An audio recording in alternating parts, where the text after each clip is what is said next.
In a business-to-business, especially in an enterprise selling context, social listening is where all of the power is. I'm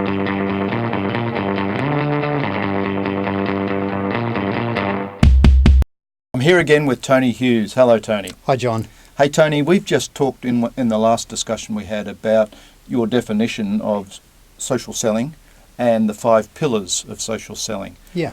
What I'd like to do now is talk about the first of those 5 pillars. Social listening. Social listening. You were. Hey, tell me more about what you mean by social listening. I've got a feeling I know it, but I'd like to get a better understanding. Well, rather than blasting and spamming people with social messages, I actually think in a business-to-business, especially in an enterprise selling context, social listening is where all of the power is. People will jump into social to say that they're unhappy with either with us or a competitor.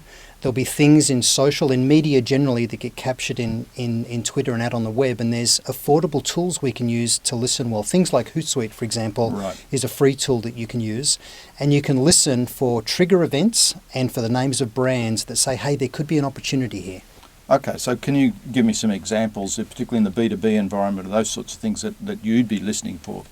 Well, for example, in LinkedIn, for example, in my world, in helping organisations fix the way that they sell, if you have someone change roles in an enterprise, there's a new VP of sales that comes in to run an organisation. That's a simple one, isn't it? It is, and that's really a trigger event because often the board or the CEO of that company's hired a new sales leader ahead of sales because they want to change things up. Okay. So if you're trying to sell to someone who's been in the role for many, many years, they tend to be pretty resistant to change, but a new person wants to do things differently.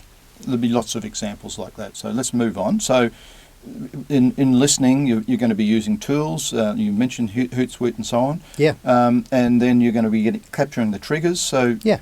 What else do we need to know about listening? The other thing about listening is listen to what the people that you're targeting actually talk about themselves. You get a sense of their values and interests and drivers.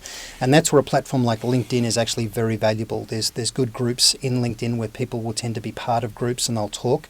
And listen to Twitter. Twitter's a very, very powerful tool. And I actually use a thing called TweetDeck to do my social listening in Twitter.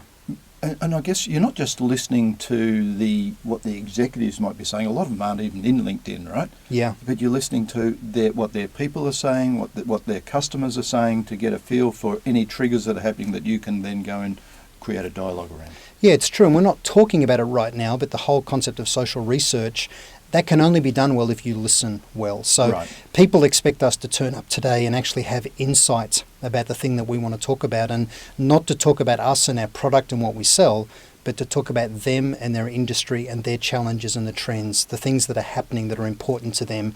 And we can only have those answers and have that insight if we listen well. Great topic, and listening on social media is what a lot of us don't do well enough, and I've learnt a lot from you, Tony. Thank you very much. Thanks, John.